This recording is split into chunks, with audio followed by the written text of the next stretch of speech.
Hello everyone. In today's video, we are going to learn how to insert pivot table in Excel. So let's begin. So you can see I have already opened an table with 20 students name in it and their marks, total marks and also their average marks. So now I will go to insert, and from insert I will select pivot table here, and then I will select the table range.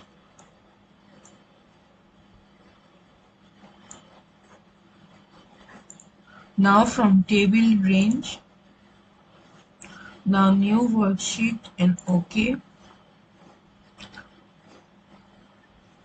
Now I want to filter the table by roll number.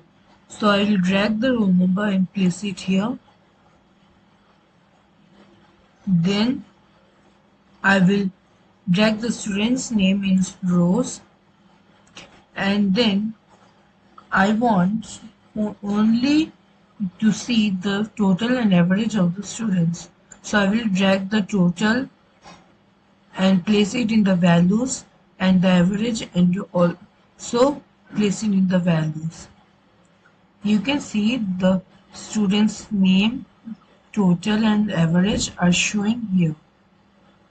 Now if I select any roll number here, it will only show the total and average of that roll number.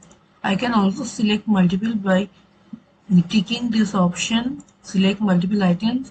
I want to see 1, 2, 3 and 4 and 5's average and total. Now I selected it, and if I click OK, it shows the marks and average of only the roll numbers I selected. Now I will show you how to insert a pivot chart. For inserting a pivot chart, I will select this option and then select the chart I want to insert. For me, I will insert column chart and press OK. You can see the column chart is inserted, and it's showing the total marks and the sum of average marks of the students I selected in the roll numbers.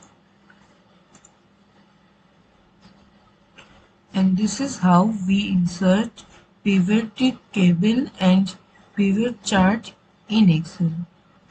If you like this video, please like, share and subscribe. Thank you.